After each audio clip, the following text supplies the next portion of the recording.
얼마 전까지만 해도 그냥 서로 얘기만 하는 사이였는데 요즘엔 성인 농담부터 시작해서 성인 장난들을 많이 치기 시작했습니다.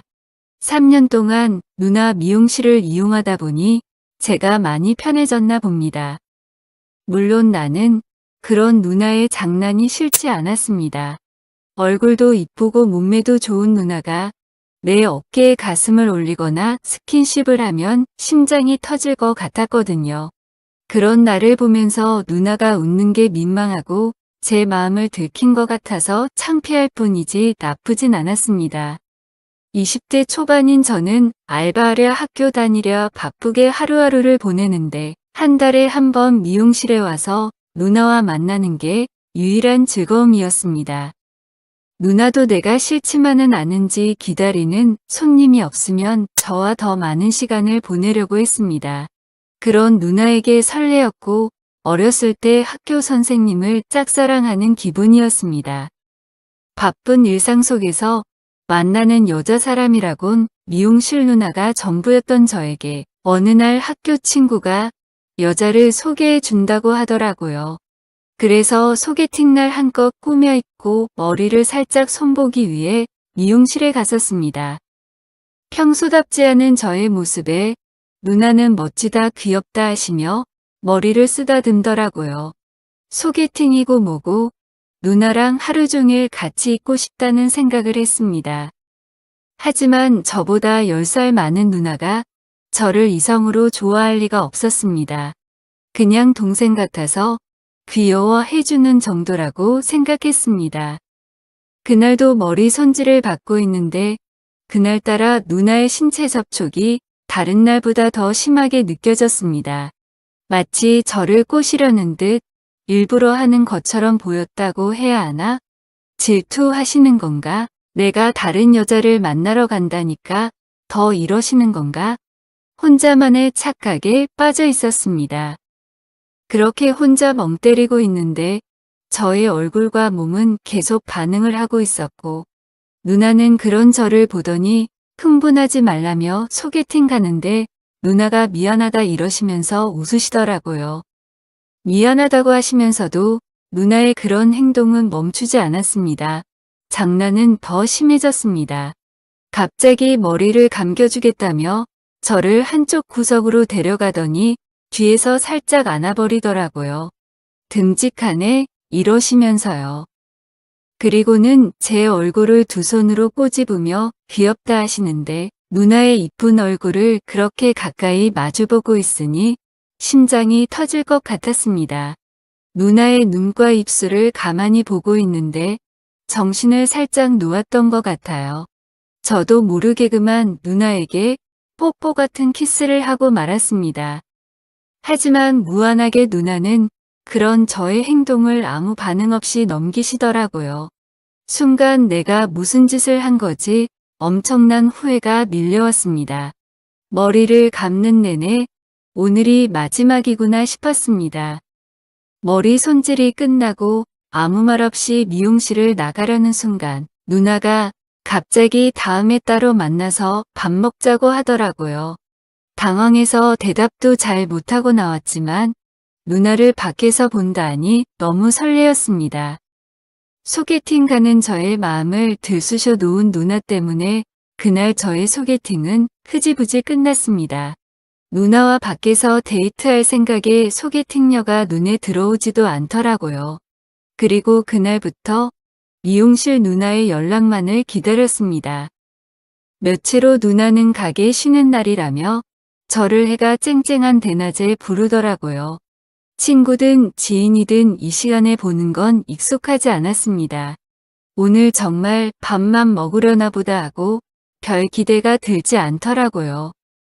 저는 일찍 약속 장소에 나가서 기다리고 있는데 멀리서 누나가 걸어오고 있는 게 보였습니다. 밖에서 본 누나는 꿈이니까 확실히 미용실에서의 모습과는 분위기가 달랐습니다. 나를 보려고 이렇게 이쁘게 꾸미고 온 건가 괜히 또 설레더라고요.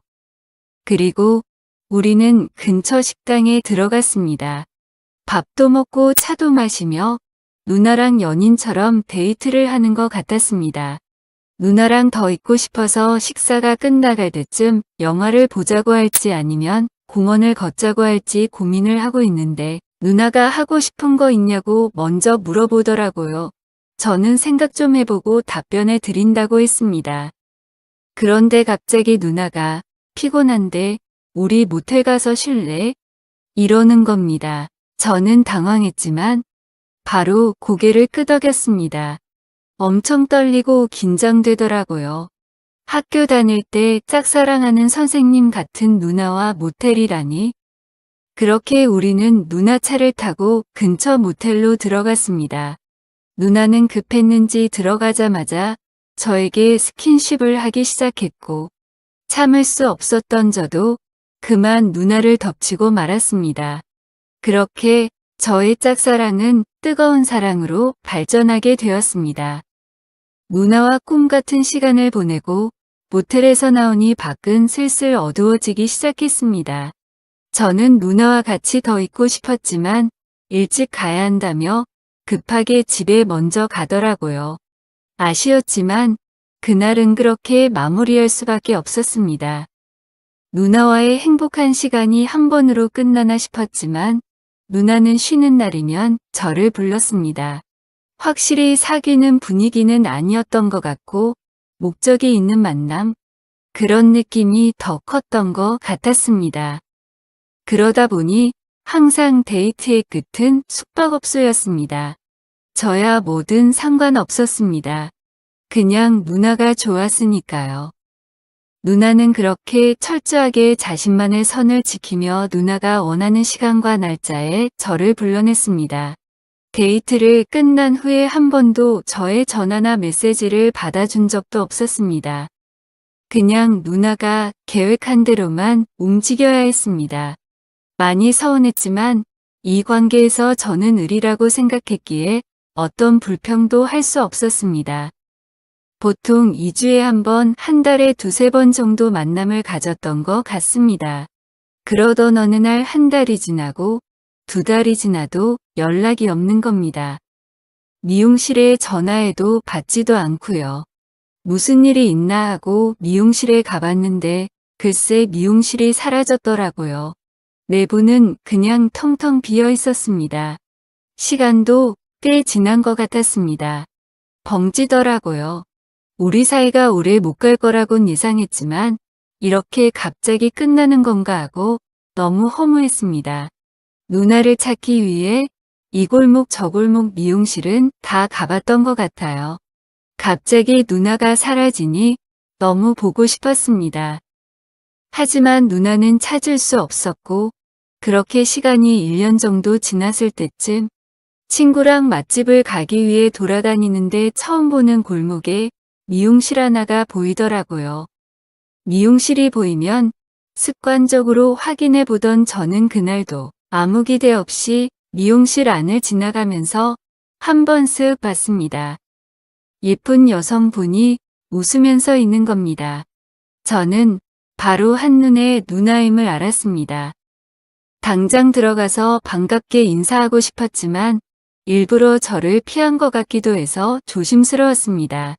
그리곤 멀리서 지켜보는데 아이와 어떤 남성분과 같이 있더라고요. 손님 같아 보이진 않았습니다. 누가 봐도 가족 느낌이었습니다. 제가 짝사랑하고 좋아했던 누나가 설마 유부녀였나. 저는 순간 혼란스러웠습니다. 그리고 유부녀 누나와 지금까지 잠자리를 가졌다고 생각하니 좀 충격이었습니다. 그렇게 넋놓고 지켜보는데 그동안 수상했던 누나의 행동들이 하나씩 퍼즐처럼 맞춰져 가는 느낌이었습니다. 저는 그래도 혹시나 하는 맘에 미용실을 몇 번 더 와보기로 했습니다. 그리고 바로 다음날 아침 누나 미용실 근처에서 숨어서 보고 있는데 갑자기 뒤에서 누군가가 저를 툭툭 치는 겁니다. 너무 놀래서 뒤를 돌아보니 누나가 저를 째려보고 있더라고요. 여기서 뭐 하는 거냐고 물어보는데 저는 차마 누나가 유부녀인지 아닌지 확인하러 왔다고 말을 할 수가 없었습니다. 그냥 우연히 지나가다 누나 같아서 맞는지 확인하러 왔다고 답했습니다. 그러더니 누나가 차나 마시자며 미용실로 들어오라네요. 오랜만에 봐서 그런지 너무 어색했습니다. 연락이 왜 없었는지, 이사는 갑자기 왜 갔는지 물어보지 못하겠더라고요. 그리고 오랜만에 누나 얼굴을 가까이 보니 눈물이 날 것 같았습니다. 저는 보고 싶었다고 하면서 누나를 안았습니다. 그런 저를 누나도 같이 안아주며 위로해 주더라고요. 그러면서 저한테 자긴 애 있는 유부녀라고 사실대로 말하는 겁니다. 어느 정도 알고 있었던 저는 대충 예상은 하고 있었다고 말했습니다. 누나는 그걸 알면서 날 만난 거냐고 놀라더라고요. 저는 그런 건 저한테 상관없다고 말하자 누나는 그냥 웃었습니다. 조용히 뻘쭘하게 있는 저를 보더니 누나는 미안하다고 하면서 너가 다시는 여기 안 왔으면 좋겠다고 부탁을 하더라고요. 누나가 그렇게 부탁을 하는데 저는 그냥 알았다고 답할 수밖에 없었습니다. 그리고 저는 누나와 마지막 포옹을 했습니다. 마지막이라 생각하니 누나를 더 꽉 안게 되더라고요. 저는 제 몸을 완전 밀착시켜 누나와 거의 하나가 된 것처럼 세게 안았습니다. 이렇게라도 누나의 몸을 다시 느껴보고 싶었습니다. 그리고 저는 미용실을 나왔습니다. 너무 허무하게 우리 관계는 끝이 났지만 그래도 누나에게 고마웠습니다. 유부녀든 아니든 저는 누나라는 사람을 좋아했고 저에게 꿈 같은 시간을 줬으니까요. 사정상 이제는 누나를 볼 수 없어 아쉽지만 여기까지 하는 게 맞는 것 같았습니다. 앞으론 정상적인 연애를 찾아봐야겠어요. 허무하게 끝나는 건 나름 고통이더라고요. 저의 사연을 들어주셔서 감사합니다. 여기까지입니다. 네, 오늘의 사연 잘 들어봤습니다. 사랑이 깊어질 때쯤 허무하게 끝나 마음이 많이 힘들었을 것 같네요. 앞으로는 오래오래 사랑하는 사람 만나셨으면 하네요.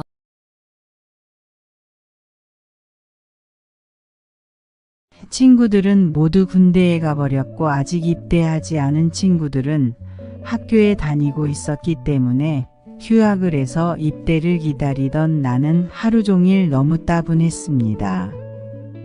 입대를 하려면 5개월은 기다려야 하고 그때까지 어떤 목표를 세워서 실행하기도 너무 짧은 기간이었습니다.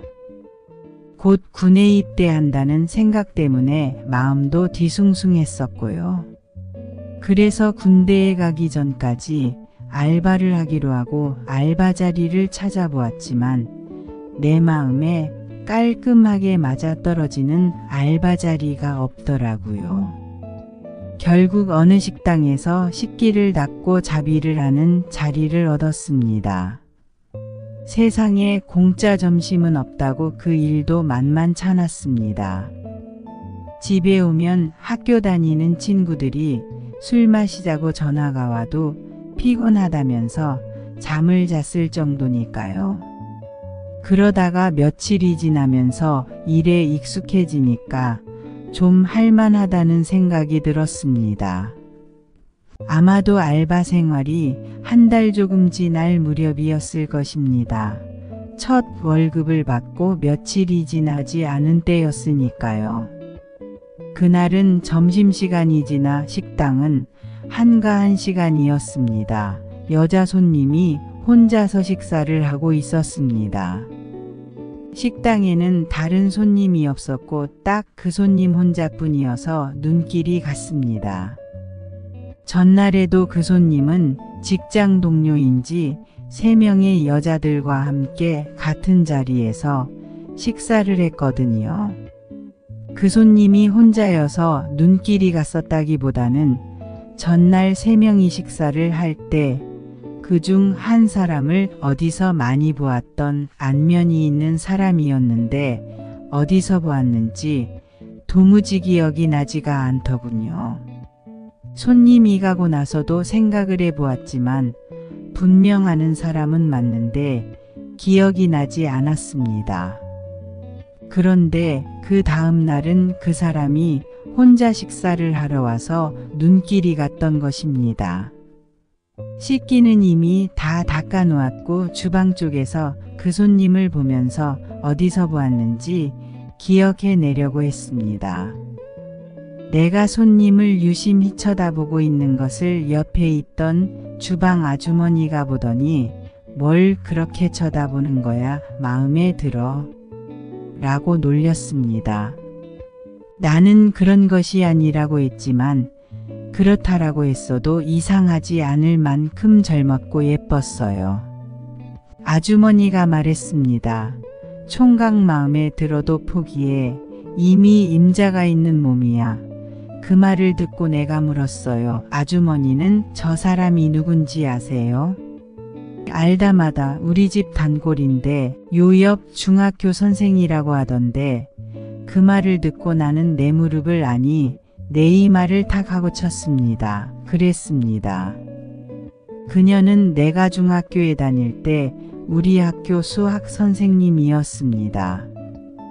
내가 그렇게 단박에 기억이 나지 않은 이유는 우리 학교에는 수학 선생님이 여럿 계셨는데 그 선생님은 우리 반에 들어오지 않으셨기 때문이었습니다. 그녀가 누군지 알자 이름까지 단박에 기억이 났습니다. 차정희가 그녀의 이름이었습니다. 나를 보면 그 선생님도 나를 기억할 것이라고 생각했습니다. 우리 반 수업에 들어오지 않으셨지만 나는 중학교에서 공부를 상당히 잘했거든요. 그리고 학급 반장이었기 때문에 교무실에서 그 선생님과 자주 이야기도 했기 때문입니다. 옆에 있던 아주머니가 말했습니다. 아는 사람이야? 예, 학교 다닐 때 우리 학교 선생님이셨어요. 여기 있는 학교는 아니고 전에는 다른 학교에 계셨거든요. 그럼 가서 인사드려. 옛날 은사님이신데 그래야 되겠죠?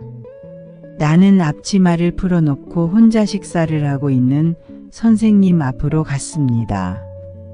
나를 힐끗 보더니 밥그릇으로 시선을 돌리셨습니다. 그러나 식사는 끝이 난 것 같았습니다. 그래서 내가 말했습니다. 차정희 선생님 아니세요? 라고 하니 선생님이 다시 고개를 들고 나를 쳐다보았습니다. 그리고는 얼굴은 기억나는데 이름이 생각나지 않았는지 손가락으로 나를 가리키면서 너라고만 하셨습니다. 김창수입니다. 저를 기억하시겠습니까? 라고 하자 그래 기억하지. 너를 기억하지 못하면 누굴 기억하겠니? 여긴 어쩐 일이야. 너 서울에서 학교 다닌다던데 네 친구들이 전에 학교에 한번 찾아왔을 때 네 근황을 얘기해 주더구나. 예, 군대에 가려고 휴학계를 냈고 여기서 알바하고 있어요. 나 여기 자주 오는데 그동안 널 한 번도 보지 못했구나. 제가 주방 구석에 앉아서 설거지를 하는데 보일 리가 없겠죠. 저도 어제 선생님을 우연히 보고 긴가민가 했어요. 선생님은 5년 전에 결혼을 하여 여기 근처에 사시는데 이 식당이 몇 년째 단골이며 내가 학교 생활은 잘하는지 일을 하는데 힘은 들지 않은지 등을 물어보며 정말 오랜만에 우연히 만난 친구처럼 기뻐해 주었습니다. 여기 식당에서는 몇 시에 마치는지 집은 어딘지를 물으셨고 선생님도 그 시간이면 퇴근한다면서 서로 만나 이야기도 하자고 하시면서 일을 마치면 전화하라고 전화번호를 찍어주셨어요. 선생님은 결혼을 했고 아직 신혼이고 아이가 있다면 아이 보기도 바쁘실 텐데 전화를 해도 괜찮을까 하고 망설이다가 며칠이 지나갔습니다. 그러던 어느 날 선생님께서 직접 퇴근 시간에 맞춰 식당을 찾아오셔서 같이 커피를 마시러 카페에 갔어요. 선생님은 나에게 학교 생활은 어땠는지, 여자친구는 있는지 물어봤고 내가 여자친구는 없다고 말하자 여자친구는 사귀어 봤는지 물었고 내가 아직 사귀어 보지 않았다고 하자 재미없다면서 피식 웃으셨어요. 선생님은 아이가 있는지 묻자 얼굴이 어두워지면서 아직 아이가 없다고 하셨습니다. 나는 괜한 걸 물었구나 하고 후회했어요. 카페에 들어온 지 상당한 시간이 지났는데도 선생님은 자리에서 일어날 생각을 하지 않아 내가 걱정이 되어서 물었습니다. 선생님 남편분께서 기다리지 않으세요? 라고 하자 남편은 오늘 들어오지 않는다고 하셨습니다. 그러면서 여기 우리 집이 가까운데 잠시 들렀다 가지 않을래? 라고 말씀하셨고 덧붙이기를 오늘 남편도 없고 해서 혼자서 썰렁한 집에 들어간다는 게 싫어서 그래. 그래서 나는 마음속으로 생각했습니다. 그래, 하기야, 나도 집에 들어가면 썰렁하기는 마찬가지인데 뭐 선생님 집에서 놀고 가자. 더군다나 선생님이 얼마나 예쁘신데라고요. 어머니 아버지는 일 때문에 항상 늦게 들어오셨고 고3인 여고생 동생은 거의 자정이 되어 들어오든지 아예 독서실에서 생활할 것이기 때문입니다. 선생님의 아파트에 들어가자 선생님은 편한 원피스로 갈아입으시고 뭐 좀 먹을 거냐고 물었고 나는 벽면에 걸린 그림이나 사진들을 보고 있었습니다. 선생님은 과일을 내놓으셨고 소파에 앉으면서 그림을 보고 있던 나에게 앉으라고 하였어요. 뭔가 어색한 분위기가 몇 초가 몇 분인 듯이 지나갔습니다. 선생님이 말했습니다. 너도 오늘 내 행동을 봐서 느꼈는지는 모르지만 우리 남편이 집에 들어오지 않은 게 몇 달이 되었어. 별거 하는 것은 아닌데 별거이기도 하고 왜냐하면 어쩌다가 한 번씩은 집에 들러겠다고 전화하고 집에 오기도 하거든. 선생님의 말에 의하면 선생님의 남편은 중학교 미술 선생이라고 합니다. 선생님과 결혼 후 아이가 생기지 않아 임신을 위해서 많은 노력을 했는데 불임의 원인이 선생님의 남편 쪽으로 밝혀지자 남편은 많이 자책을 했다고 했습니다. 선생님은 입양을 하는 방법도 있다면서 실망하지 말자고 설득했지만 선생님을 보기가 괴롭다면서 남편이 남편 학교 인근에 집을 하나 얻어놓고 거의 집에는 들어오지 않는다는 것입니다. 선생님은 남편이 없는 집에 혼자 들어가면 이야기할 사람도 없고 너무 외롭기도 해서 집에 들어가기가 싫다고 했습니다. 그래서 마을 공원을 돌아다니다가 지칠 때쯤 돌아와서 잠만 자고 출근할 때도 있다고 했습니다. 창수야 그러니 네가 퇴근할 때 같이 퇴근해서 우리 집에서 이야기 좀 하다가 가면 안 되겠니? 선생님이 좀 안 됐다는 생각도 들고 나도 일찍 집에 들어가 봐야 혼자서 잠밖에 더 자겠냐는 생각에 흔쾌히 그러겠다고 했습니다. 그 다음 날부터 나는 퇴근 시간이 되면 식당에서 나와서 지하철역 근처에서 선생님을 기다렸습니다. 거기서 선생님을 만나 선생님 집으로 갔습니다. 선생님 집에 가면 선생님은 샤워를 하고 편한 원피스 차림을 하고 나왔고 나에게도 남편이 입던 추리닝을 내어주고 샤워를 하라고 했습니다. 그리고 밥을 해서 둘이서 나눠 먹고 이런저런 이야기를 하다가 나는 밤늦게 집에 돌아갔습니다.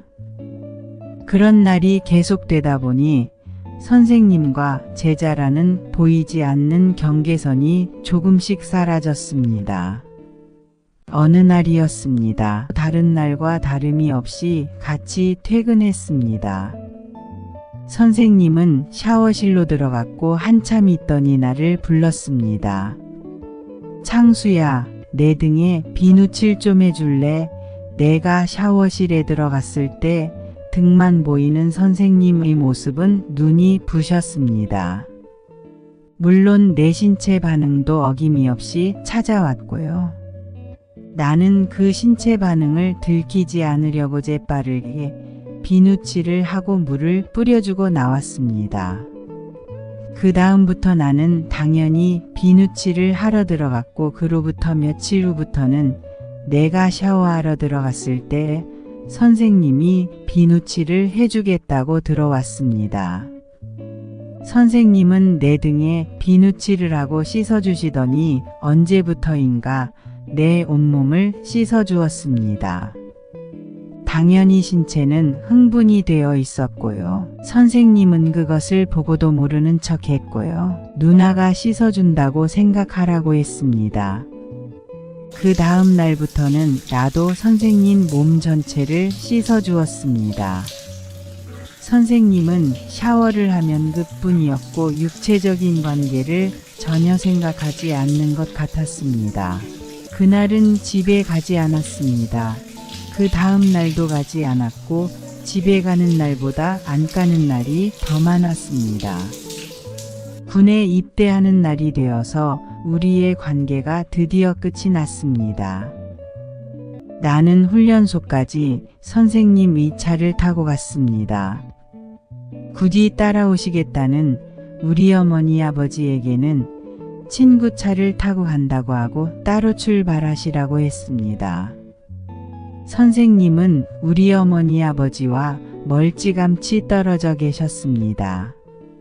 나와 선생님은 서로 시선만 교환하다가 어머니 아버지를 돌려보내고 막사구석에서 서 있는 선생님을 만났습니다. 선생님을 껴안고 한참 동안 서 있었습니다. 선생님이 눈물을 흘리셨습니다. 나는 막사 옆에서 우두커니 서서 울고 계시는 선생님을 혼자 두고 돌아섰습니다. 눈물이 보일까봐 선생님을 쳐다보지 않고 뒤로 손을 흔들고는 부대 내무반으로 뛰어갔습니다. 그것이 선생님과 나의 마지막이었습니다. 그 후 몇 번의 전화통화는 있었지만 선생님은 다른 학교로 전근 가셨고 전화번호도 바뀌어 버렸습니다. 군에서 제대를 했고 서울에서의 학교 생활도 빡빡했습니다. 선생님은 내 기억에서 서서히 사라져갔고 조금 더 지나자 기억에서 없어졌습니다.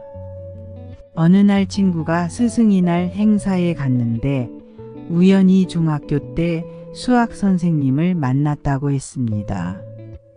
내가 차정희 선생님 하고 물었더니 맞다고 했습니다. 지금 남편하고 같은 학교에서 근무하고 남편분은 미술 선생님이라고 했습니다. 내가 차정희 선생님의 전화번호를 아느냐 물으니 전화번호를 주었습니다. 그날 저녁 나는 떨리는 마음을 진정시키며 전화를 했습니다. 몇 번의 신호음이 들리더니 누군가가 전화를 받았습니다. 서너 살 정도 되는 여자아이의 목소리였습니다. 깜찍하고 귀여운 목소리였습니다. 우리 엄마 전화인데요. 우리 엄마 잠깐 밖에 나갔어요. 아, 그러니 나는 엄마 친구인데 너 몇 살이니? 이름이 뭐니? 하고 묻고는 전화를 끊었습니다. 그리고 가만히 생각해 봤습니다. 내가 선생님 집에 가곤 하던 때가 4년 전이었지.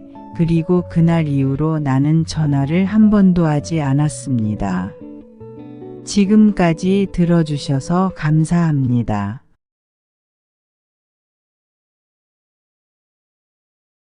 아줌마가 제 쪽으로 더 다가오면서 외로우면 언제든지 아줌마한테 와. 남편 없을 때 골라서라고 이야기하면서 살짝 웃는데 정말 보기 좋고 예쁘더군요. 아줌마랑 한번 안 하겠냐고 농담 삼아 던졌지만 살짝 부담스러워서 피하게 되더라고요. 저 이만 돌아가 볼게요라고 말하며 일어나는 순간 아줌마가 아니 서두를 거 뭐 있어? 나는 총각이 너무 잘생겨서 한번 해볼까 했지 하며 웃으면서 저를 다듬기 시작했습니다. 저는 언제까지 참을 순 없었어요. 될 대로 되라는 심정으로 저도 본능대로 아줌마에게 저의 모든 것을 던져버렸습니다. 아줌마도 기다렸다는 듯 저를 정신을 못 차리게 만들었습니다. 저는 완전히 힘이 풀리면서 아줌마의 본능에 따라 놀아나게 되더라고요. 제가 태어나서 지금까지 만난 여자들 중에서 가장 밝히는 여자였습니다. 저는 아줌마와 뜨겁게 관계를 하면서도 누가 현관문을 열고 들어오면 어쩌나 걱정을 했지만 아줌마는 걱정도 없었고 오로지 저와 관계를 하면서 저에게 본능이 시키는 대로 모두 쏟아내고 있었습니다. 저의 아래에 힘이 없어지면 아줌마는 살려서 또다시 했고 그렇게 3번을 더하고 끝났습니다. 결국 이삿떡을 돌리려고 왔다가 오히려 아줌마한테 떡을 얻어먹고 말았어요. 안녕하세요. 반갑습니다. 오늘의 이야기를 시작하겠습니다. 저는 고등학교를 졸업하자마자 공장에 취직을 하였습니다. 부모님은 제가 대학에 다니길 원했지만 저는 제 자신을 잘 알고 있었어요. 멀리 갈 것도 없이 집에서 멀지 않은 곳에 공장이 있었기 때문에 출퇴근을 집에서 하고 엄마에게 월급 대부분을 맡기다 보니 3년 만에 꽤 큰 돈이 모였어요. 그냥 은행에 돈을 넣어두기 아까워서 주식에 넣어뒀어요. 8천만 원이 조금 넘는 돈이었는데 주식을 사놓고 저는 군대에 입대했습니다. 2년 정도 시간이 흐른 뒤 제가 전역을 했을 때 주식은 3배로 늘어나 있었고 제 또래 친구들은 절대로 만져볼 수 없는 2억이 넘는 돈이 제 손에 있더라고요. 너무 큰 돈이라 어떻게 해야 하나 생각 중이었는데 부모님이 대출을 좀 받아서 아파트를 사라고 하시는 바람에 좀 이르지만 제 집을 장만할 수 있었습니다. 지금은 우리 동네도 집값이 많이 올랐지만 그때까지만 해도 5억이 넘지 않는 돈으로 30평대 신축 아파트를 살 수 있었어요. 집을 사고 부모님 댁에서 독립을 하니까 정말 제가 어른이 된 것 같은 기분이 들었습니다. 의사를 마치고 짐을 다 들여놓고 나니 우리 부모님들께서 저의 첫 집이니까 이삿떡을 돌리라고 하시는 바람에 어쩔 수 없이 동네 떡집에다 떡을 주문했습니다. 아파트라서 다 돌릴 수는 없었어요. 그래서 같은 엘리베이터를 타는 우리 라인에만 돌려야겠다고 생각했습니다. 주문한 떡이 도착하고 일단 앞집부터 돌리려고 초인종을 눌렀는데 한참 후에 30대 후반에서 40대 초반 정도로 되어 보이는 아줌마가 문을 열고 나오더라고요. 키는 160 중반 정도 평범했는데 유부녀라서 그런지 살짝 통통한 아줌마가 제 눈에 들어왔어요. 레깅스와 헐렁한 티셔츠를 입고 있었는데 아마 집에서 운동을 하고 있었던 것 같습니다. 아줌마의 옷을 보고 제가 너무 놀라서 아무 말 못하고 가만히 있었는데 제 손에 들고 있는 떡을 보고는 아줌마가 빵긋 웃더라고요. 어머, 총각 이사 왔나 봐요? 이삿떡 돌리는 거야? 요즘 이런 거 하는 사람 잘 없는데. 일단 들어와서 커피라도 한잔 하고 가요.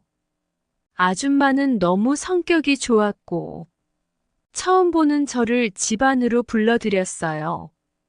제가 잘생긴 건 절대 아닌데 군대에서 운동을 많이 해서 몸은 좋은 상태였고 키도 좀 큰 편이라 일할 때 회사에서도 아줌마들이 많이 좋아했어요. 혹시나 이 아줌마도 나한테 호감이 있어서 그러는 걸까? 속으로 생각하면서 아줌마의 집으로 들어갔습니다. 집은 깔끔하게 잘 정돈되어 있었고, 가족들은 아무도 없이 아줌마 혼자 있었어요. 거실에 걸린 가족 사진에는 남편도 있고 아들도 있었는데, 다들 어디 갔을까 속으로 생각하고 있던 찰나에, 아줌마가 먼저 입을 열었습니다. 우리 남편은 주말만 되면 아들 데리고 낚시하러 간다고 하더군요. 안 그래도 나 혼자 심심했는데 총각이 놀러와서 잘 됐지 뭐. 그렇다면 오늘 이 집에는 아줌마 혼자 있는 건가? 이래도 되는 건가 싶었어요. 일단 커피 타줄 테니 소파에 앉아 있으라고 하더군요. 저는 시키는 대로 소파에 앉아 있었습니다. 아줌마는 잠시 후에 얼음까지 넣은 시원한 커피를 한 잔 타서 주더라고요. 총각은 신혼부부야 아니면 혼자 이사 왔어? 아줌마는 제게 궁금한 것도 많았어요. 저는 혼자 살고 있고 얼마 전에 군대에서 전역했기 때문에 만나는 여자는 없다고 대답을 했습니다. 그러자 아줌마는 살짝 미묘한 표정을 지으면서 아니 그 좋은 나이에 만나는 여자도 없단 말이야? 혼자 넓은 집에서 살면 밤에 너무 외로울 텐데 하며 아줌마가 제 팔을 슬쩍 만지며 이야기를 해서 저도 깜짝 놀랐습니다. 아니에요. 부모님 댁도 가깝고 외로운 건 잘 모르겠네요. 제가 뒤로 빼면서 물러서자 아줌마가 제 쪽으로 더 다가오면서 외로우면 언제든지 아줌마한테 와. 남편 없을 때 골라서라고 이야기하면서 살짝 웃는데 정말 보기 좋고 예쁘더군요. 안 그래도 저는 연하나 동갑 내기보다 연상의 여자들에게 인기가 더 많았어요. 저는 곱상하게 생기기보다는 남자답게 운동을 많이 해서 몸이 좋았거든요. 공장에서도 엄마뻘 되는 아줌마들이 아줌마랑 한 번 안 하겠냐고 농담 삼아 던졌지만 그런데 이 아줌마는 농담 속에서 진심이 느껴졌습니다. 저도 나이가 있고 여자를 좋아하긴 하는데 남편과 아들까지 있는 아줌마가 초면에 들이대니까 살짝 부담스러워서 피하게 되더라고요. 저 이만 돌아가 볼게요라고 말하며 일어나는 순간 아줌마가 제 손목을 당기는 바람에 중심을 못 잡고 아줌마 위에 넘어졌어요. 오늘 곱게 돌아가긴 틀렸다는 생각이 들더라고요. 아줌마가 아니 서두를 건 뭐 있어? 나는 총각이 너무 잘생겨서 한번 해볼까 했지 하며 웃으면서 저를 다듬기 시작했습니다. 순간 이래도 되나 싶어서 많은 고민이 되었지만 아줌마가 먼저 들이대는 건데 저는 언제까지 참을 순 없었어요. 될 대로 되라는 심정으로 저도 본능대로 아줌마에게 저의 모든 것을 던져버렸습니다. 아줌마도 기다렸다는 듯 저를 정신을 못 차리게 만들었습니다. 저는 완전히 힘이 풀리면서 아줌마의 본능에 따라 놀아나게 되더라고요. 제가 태어나서 지금까지 만난 여자들 중에서 가장 밝히는 여자였습니다. 저는 아줌마와 뜨겁게 관계를 하면서도 누가 현관문을 열고 들어오면 어쩌나 걱정을 했지만 아줌마는 걱정도 없었고 오로지 저와 관계를 하면서 저에게 본능이 시키는 대로 모두 쏟아내고 있었습니다. 저의 아래에 힘이 없어지면 아줌마는 살려서 또다시 했고, 그렇게 3번을 더하고 끝났습니다. 결국 이사떡을 돌리려고 왔다가 오히려 아줌마한테 떡을 얻어먹고 말았어요.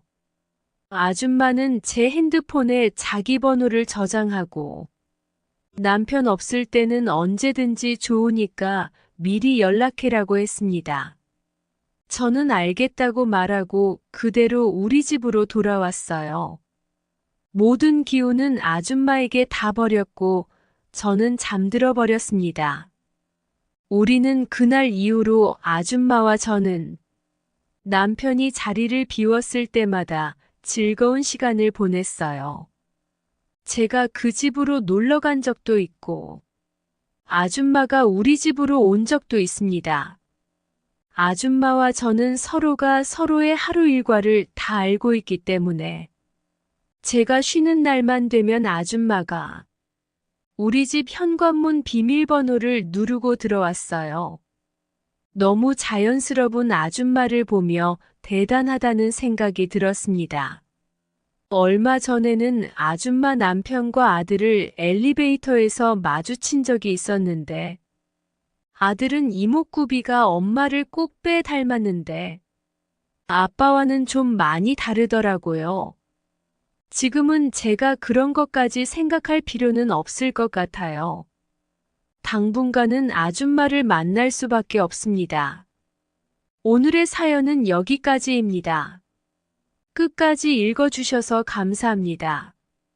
구독과 좋아요 부탁합니다. 오늘의 사연 시작합니다. 안녕하세요. 오늘 해드릴 이야기는 정말 지금도 철저하게 비밀로 하고 있는 이야기입니다. 주변 사람들에게는 아무한테도 하지 못했어요. 만약 제 이야기가 그 형님 귀에 들어간다면 무사하지 못할 것 같습니다. 구체적으로 말씀드릴 순 없지만 저는 떳떳한 일을 하고 있진 않습니다. 남들처럼 열심히 일을 하고 월급 받고 생활하고 있지만 아직 부모님에게도 제가 무슨 일을 한다고 정확하게 말씀은 못 드렸네요. 이 일을 하다가 알게 된 형님이 하나 있습니다. 저희 쪽 회사는 아니고 비슷한 일을 하는 다른 회사의 형님이죠. 제가 일 때문에 여기저기 왔다 갔다 하다가 현장에서 만난 형님과 친해졌습니다. 고향도 비슷한 곳이고 몇 번 이야기 나눠보니 남자들끼리 통하는 것도 있고 해서 따로 만나 술도 몇 번 마셔보니 금방 친해지게 되더라고요. 그러다 한 번은 형님이랑 밤 늦게까지 술을 먹다 보니 새벽이 되었습니다. 형님도 엄청 취하고 저도 취해서 형님 보내드리고 저도 집에 가려고 했어요. 대리를 불러서 보내드리려고 했는데 형님이 갑자기 저도 같이 집에 가자고 하더라고요. 술 더 마셔야지 어딜 가냐며 계속 끌어당기면서 엄청 주정을 부리는 바람에 어쩔 수 없이 같이 차를 타고 집에 들어갔습니다. 그때가 새벽 2시가 넘은 시간이었는데 집에 들어가니 형수님이 자다 말고 나오시더라고요. 갑자기 찾아가서 너무 죄송하고 민망했습니다. 하지만 그 상황에서도 형수님에게 눈이 절로 가는 걸 막을 수가 없었어요. 진짜 형수만 아니었으면 바로 전화번호 물어보고 작업을 걸었을지도 몰라요. 그 형님 나이가 40 후반이었는데 형수는 나이가 30대 중반쯤 되어 보이더라고요. 젊고 몸매도 장난이 아니고 얇은 잠옷을 입고 있었는데 제가 많이 취해서 해롱거리고 있는 와중에도 술이 확 깨는 미모였습니다. 형님은 이런 생각을 가지고 있는 제 마음을 아는지 모르는지 술에 취해 형수를 껴안으면서 우리 마누라 엄청 이쁘지? 라고 술주정 부리고 계시고 술 한 잔 더 먹자고 하는 거 형님이 술이 너무 많이 취하셔서 더 마시는 건 무리라고 얼른 들어가 주무시고 저도 가보겠다고 했습니다. 밤도 많이 늦었는데 주무시고 가세요. 빈 방 남는 거 있어요. 이 시간에 택시 잡히지도 않아요. 라고 붙잡는 바람에 하룻밤 신세를 지게 되었습니다. 형수님이 작은 방에 이부자리를 깔아주셨어요. 형님은 이미 안방에서 코를 골며 쓰러져 있었고 형수님과 단둘이 작은 방에 있었는데 진짜 형수님이 너무 예뻐서 정신을 차릴 수가 없었습니다. 이불 깔고 제 잠자리 봐주시느라고 앞에서 왔다 갔다 하는데 정말 형님만 아니었으면 확 한번 안아버리고 싶은 마음을 억지로 누르고 있었어요. 그 형님이 조금 무서우신 분이라 아마도 제가 형수에게 실수라도 했다가는 그대로 병원 신세를 면치 못할 수도 있을 겁니다. 그날은 그렇게 형님의 집에서 잠을 자고 아침 일찍 일어나서 두 사람이 깨기 전에 그 집을 빠져나왔어요. 왜 아침도 안 먹고 먼저 갔냐고 나중에 묻길래 바쁜 일이 있어서 먼저 나왔다고 대답을 하고 넘어갔죠. 그 뒤로 형수님 생각이 몇 번 나긴 했지만 제가 넘봐서는 안 될 사람이라 그냥 그렇게 잊고 살았습니다. 하루는 일을 하고 있었는데 그 형님에게서 전화가 왔어요. 우리 회사에 보내줘야 할 중요한 물건이 있는데 그걸 집에 두고 왔다면서 저보고 자기 집에 들러서 가져가면 안 되겠냐고 하더라고요. 저는 귀찮았지만 형님 집에 가려고 하니 형수님의 모습이 기억나면서 알겠다고 했죠. 형수님 번호를 제게 가르쳐 주길래 잘됐다 싶어서 형수님과 전화해서 미리 인사드리고 이런 이유로 찾아뵙겠다고 말씀드렸고 집으로 향했습니다. 처음 봤을 때 자다 나왔는데도 그 미모를 숨기기 힘들었는데 그날 봤더니 얼굴에 화장도 하고 있었고 옷도 잠옷이 아닌 핫팬츠와 편한 셔츠를 입고 있었어요. 한눈에 보더라도 약간 마른 체형에 몸매 굴곡은 어마어마했습니다. 형님이 어떻게 이런 미인과 살고 있는지 이해할 수 없을 정도였습니다. 그녀가 제게 그래도 손님인데 어떻게 바로 보내냐고 일단 앉아서 차라도 한 잔 마시고 가라 해서 소파에 앉아 있었어요. 차도 가져다 주고 과자도 가져다 줘서 약간 뻘쭘했지만 그거 마시면서 형수랑 대화를 나누고 있었어요. 서로 두 번째 보는 사이라서 어색했지만 형수님이 친절하게 대해줬어요. 차 마시면서 이야기하다 보니 말도 잘 통하고 잘 맞아 시간 가는 줄 모르고 얘기를 나누다가 심부름할 물건을 챙겨서 나왔습니다. 형수랑 많이 가까워졌고 함께 대화를 나누는 게 재미있었어요. 그리고 술 안 마시고 맨정신으로 보니 전보다 더 예쁘더라고요. 그 뒤로 상사병이라도 걸린 사람처럼 자꾸 형수 생각이 나는 걸 떨칠 수가 없었습니다. 전화번호도 알고 있겠다. 따로 연락해서 만나고 싶었지만 형님이 너무 무서워서 그런 마음을 가지면 큰일 난다는 생각이 있었습니다. 그런데 자꾸 형수를 보게 되는 날이 많아지더라고요. 계속 형님 심부름을 하는데 형수님을 통해 물건을 전달받을 때도 많았고 한 번은 밤에 집에서 자고 있었어요. 시간이 새벽 2시쯤 지나고 있었는데 형님에게 전화가 왔습니다. 한밤중에 전화하실 분이 아니라서 무슨 일일까 하고 받았더니 형님이 다급한 목소리로 지금 형수가 아프다고 하니까 집에 좀 가보라고 하시더라고요. 형님은 일이 있어서 부산으로 출장을 와 있는 상태인데 형수가 갑자기 아프다고 하니까 형님 집에서 그나마 저희 집이 가장 가까우니 가봐달라고 전화했더라고요. 가서 상태 좀 보고 아니다 싶으면 병원으로 데려가 달라고 하길래 그 늦은 밤에 옷을 대충 챙겨 입고 형수님 집으로 향했죠. 집에 도착해서 상태를 보니 열도 심했고 상태가 안 좋아 보이긴 하더라고요. 바로 제 차에 태워서 근처 병원 응급실로 모시고 가서 입원을 시켜드렸습니다. 아침까지 옆에 있다가 저도 일을 해야 해서 낮에 일을 하고 있었는데 형수 생각이 자꾸 나서 일에 집중을 못하겠더라고요. 퇴근하자마자 병원으로 달려갔는데 다 나았는지 괜찮아 보이더라고요. 자긴 이제 괜찮다고 저보고 집에 가보라고 했는데 어떻게 혼자 두고 가요? 내일 퇴원하실 때까지 같이 있어 드릴게요. 저는 은근하게 제 마음을 표현하고 형수 옆에 밤새 붙어 있었습니다.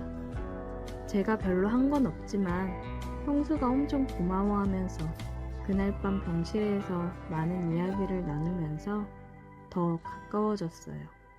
다음날 퇴원하고 형수를 집까지 데려다 줬는데 너무 고맙다면서 어떻게 그냥 집에 보내냐고 뭔가 사례라도 하고 싶다고 하도 그러길래 솔직히 별 생각 없이 그냥 치킨 한번 사달라고 했더니 바로 시켜줄 테니 집에서 먹고 가라고 하더라고요. 종류별로 2마리를 시키고 생맥주도 시켰어요. 바로 태어난 사람이 치킨에 맥주를 먹어도 되냐 물었는데 자기도 병원밥 맛없어서 치킨 생각나서 죽을 뻔했답니다. 그래서 둘이 형님네 집 거실에서 함께 치킨 먹으면서 술을 마셨어요. 역시 사람이 술이 들어가니까 이전에 하던 이야기들보다 조금 더 진솔하게 서로의 마음에 있는 이야기를 할 수 있었습니다.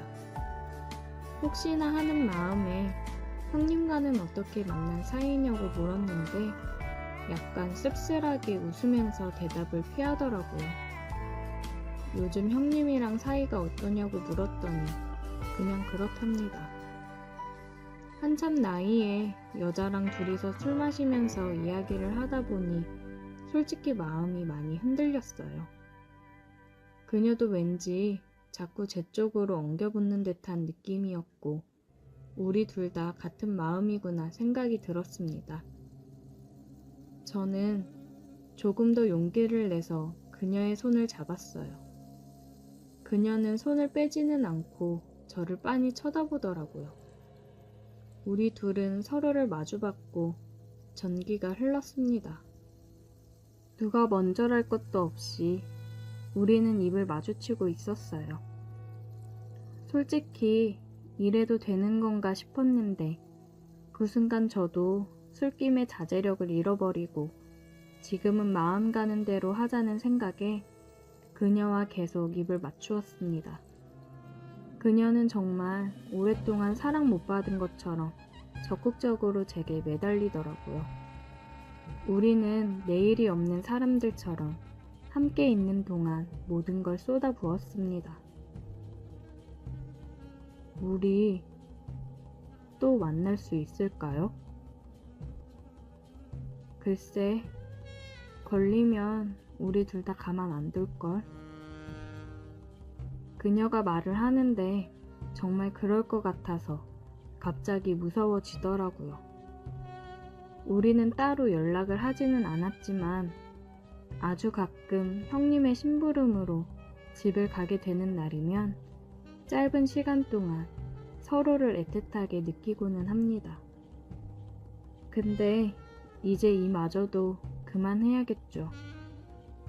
우리 미래를 위해서라도 그녀와 저는 점점 거리를 두려고 합니다. 오늘의 사연 여기까지입니다. 오늘도 들어주셔서 감사해요. 구독, 좋아요, 알림 설정 부탁드립니다. 친구들은 모두 군대에 가버렸고 아직 입대하지 않은 친구들은 학교에 다니고 있었기 때문에 휴학을 해서 입대를 기다리던 나는 하루 종일 너무 따분했습니다. 입대를 하려면 5개월은 기다려야 하고 그때까지 어떤 목표를 세워서 실행하기도 너무 짧은 기간이었습니다. 곧 군에 입대한다는 생각 때문에 마음도 뒤숭숭했었고요. 그래서 군대에 가기 전까지 알바를 하기로 하고 알바 자리를 찾아보았지만 내 마음에 깔끔하게 맞아떨어지는 알바 자리가 없더라고요. 결국 어느 식당에서 식기를 닦고 자비를 하는 자리를 얻었습니다. 세상에 공짜 점심은 없다고 그 일도 만만찮았습니다. 집에 오면 학교 다니는 친구들이 술 마시자고 전화가 와도 피곤하다면서 잠을 잤을 정도니까요. 그러다가 며칠이 지나면서 일에 익숙해지니까 좀 할만하다는 생각이 들었습니다. 아마도 알바 생활이 한 달 조금 지날 무렵이었을 것입니다. 첫 월급을 받고 며칠이 지나지 않은 때였으니까요. 그날은 점심시간이 지나 식당은 한가한 시간이었습니다. 여자 손님이 혼자서 식사를 하고 있었습니다. 식당에는 다른 손님이 없었고 딱 그 손님 혼자뿐이어서 눈길이 갔습니다. 전날에도 그 손님은 직장 동료인지 3명의 여자들과 함께 같은 자리에서 식사를 했거든요. 그 손님이 혼자여서 눈길이 갔었다기보다는 전날 3명이 식사를 할 때 그중 한 사람을 어디서 많이 보았던 안면이 있는 사람이었는데 어디서 보았는지 도무지 기억이 나지가 않더군요. 손님이 가고 나서도 생각을 해보았지만 분명 아는 사람은 맞는데 기억이 나지 않았습니다. 그런데 그 다음 날은 그 사람이 혼자 식사를 하러 와서 눈길이 갔던 것입니다. 식기는 이미 다 닦아놓았고 주방 쪽에서 그 손님을 보면서 어디서 보았는지 기억해내려고 했습니다. 내가 손님을 유심히 쳐다보고 있는 것을 옆에 있던 주방 아주머니가 보더니 뭘 그렇게 쳐다보는 거야 마음에 들어 라고 놀렸습니다. 나는 그런 것이 아니라고 했지만 그렇다라고 했어도 이상하지 않을 만큼 젊었고 예뻤어요. 아주머니가 말했습니다. 총각 마음에 들어도 포기해. 이미 임자가 있는 몸이야.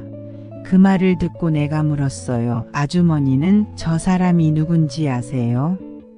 알다마다 우리 집 단골인데 요 옆 중학교 선생이라고 하던데 그 말을 듣고 나는 내 무릎을 아니 내 이마를 탁 하고 쳤습니다. 그랬습니다. 그녀는 내가 중학교에 다닐 때 우리 학교 수학 선생님이었습니다. 내가 그렇게 단박에 기억이 나지 않은 이유는 우리 학교에는 수학 선생님이 여럿 계셨는데 그 선생님은 우리 반에 들어오지 않으셨기 때문이었습니다. 그녀가 누군지 알자 이름까지 단박에 기억이 났습니다. 차정희가 그녀의 이름이었습니다. 나를 보면 그 선생님도 나를 기억할 것이라고 생각했습니다. 우리 반 수업에 들어오지 않으셨지만 나는 중학교에서 공부를 상당히 잘했거든요.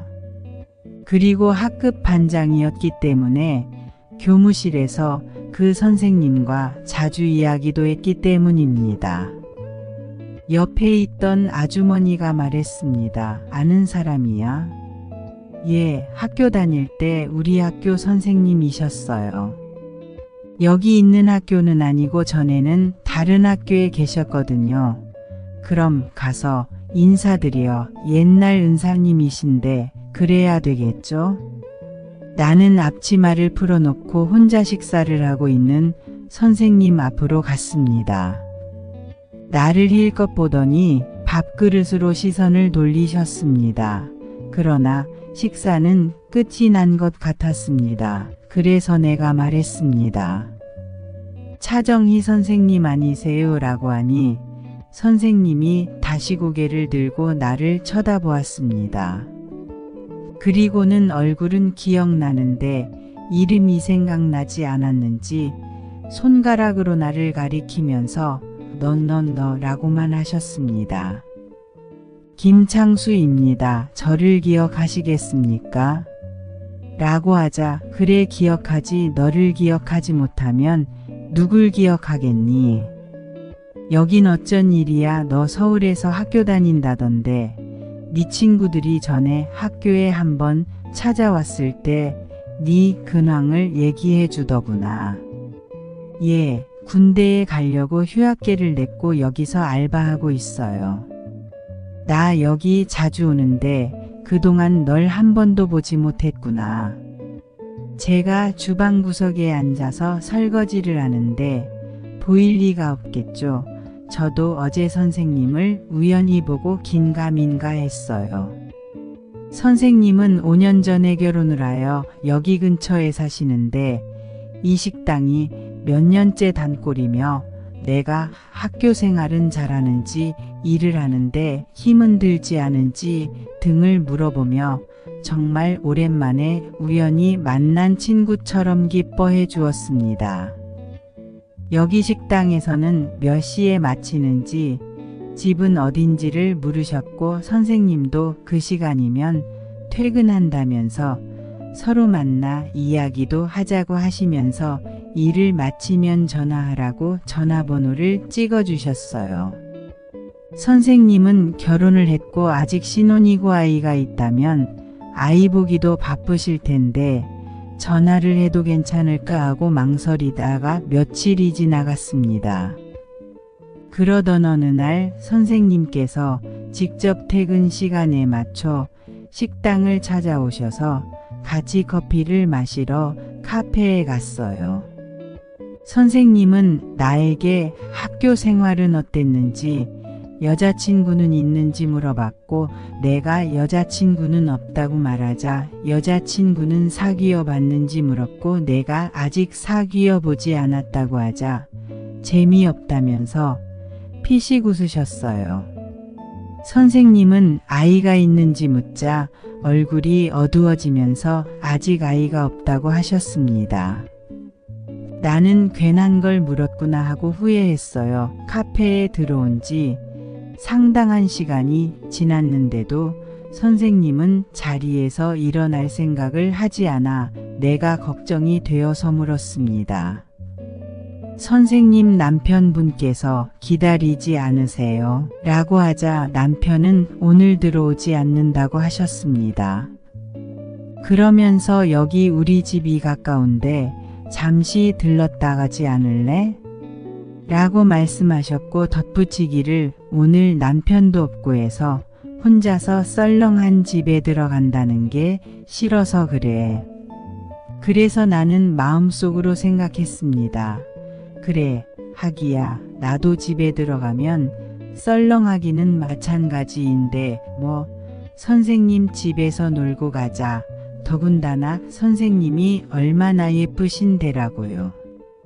어머니 아버지는 일 때문에 항상 늦게 들어오셨고 고3인 여고생 동생은 거의 자정이 되어 들어오든지 아예 독서실에서 생활할 것이기 때문입니다.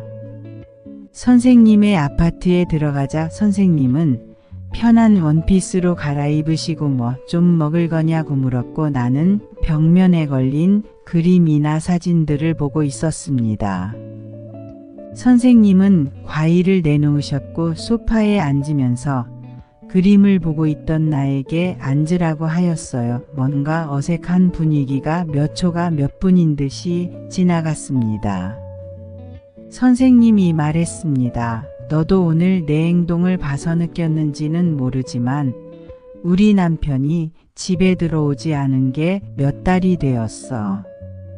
별거 하는 것은 아닌데 별거이기도 하고, 왜냐하면 어쩌다가 한 번씩은 집에 들러겠다고 전화하고 집에 오기도 하거든. 선생님의 말에 의하면 선생님의 남편은 중학교 미술 선생이라고 합니다. 선생님과 결혼 후 아이가 생기지 않아 임신을 위해서 많은 노력을 했는데 불임의 원인이 선생님의 남편 쪽으로 밝혀지자 남편은 많이 자책을 했다고 했습니다. 선생님은 입양을 하는 방법도 있다면서 실망하지 말자고 설득했지만 선생님을 보기가 괴롭다면서 남편이 남편 학교 인근에 집을 하나 얻어놓고 거의 집에는 들어오지 않는다는 것입니다. 선생님은 남편이 없는 집에 혼자 들어가면 이야기할 사람도 없고 너무 외롭기도 해서 집에 들어가기가 싫다고 했습니다. 그래서 마을 공원을 돌아다니다가 지칠 때쯤 돌아와서 잠만 자고 출근할 때도 있다고 했습니다. 창수야, 그러니 네가 퇴근할 때 같이 퇴근해서 우리 집에서 이야기 좀 하다가 가면 안 되겠니? 선생님이 좀 안 됐다는 생각도 들고 나도 일찍 집에 들어가 봐야 혼자서 잠밖에 더 자겠냐는 생각에 흔쾌히 그러겠다고 했습니다. 그 다음 날부터 나는 퇴근 시간이 되면 식당에서 나와서 지하철역 근처에서 선생님을 기다렸습니다. 거기서 선생님을 만나 선생님 집으로 갔습니다. 선생님 집에 가면 선생님은 샤워를 하고 편한 원피스 차림을 하고 나왔고 나에게도 남편이 입던 추리닝을 내어주고 샤워를 하라고 했습니다. 그리고 밥을 해서 둘이서 나눠 먹고 이런저런 이야기를 하다가 나는 밤늦게 집에 돌아갔습니다. 그런 날이 계속되다 보니 선생님과 제자라는 보이지 않는 경계선이 조금씩 사라졌습니다. 어느 날이었습니다. 다른 날과 다름이 없이 같이 퇴근했습니다. 선생님은 샤워실로 들어갔고 한참 있더니 나를 불렀습니다. 창수야, 내 등에 비누칠 좀 해줄래? 내가 샤워실에 들어갔을 때 등만 보이는 선생님의 모습은 눈이 부셨습니다. 물론 내 신체 반응도 어김이 없이 찾아왔고요. 나는 그 신체 반응을 들키지 않으려고 재빠르게 비누칠을 하고 물을 뿌려주고 나왔습니다.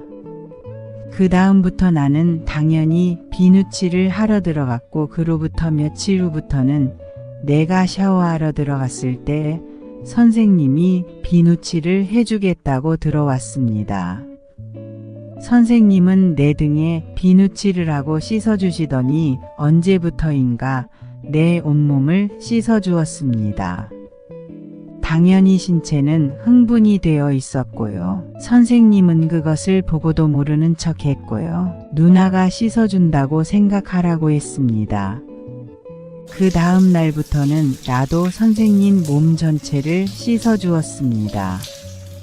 선생님은 샤워를 하면 그뿐이었고 육체적인 관계를 전혀 생각하지 않는 것 같았습니다. 그날은 집에 가지 않았습니다. 그 다음 날도 가지 않았고 집에 가는 날보다 안 가는 날이 더 많았습니다. 군에 입대하는 날이 되어서 우리의 관계가 드디어 끝이 났습니다. 나는 훈련소까지 선생님 이 차를 타고 갔습니다. 굳이 따라오시겠다는 우리 어머니 아버지에게는 친구 차를 타고 간다고 하고 따로 출발하시라고 했습니다. 선생님은 우리 어머니 아버지와 멀찌감치 떨어져 계셨습니다.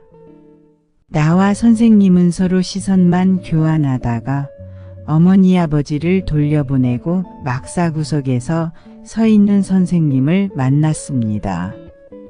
선생님을 껴안고 한참 동안 서 있었습니다. 선생님이 눈물을 흘리셨습니다.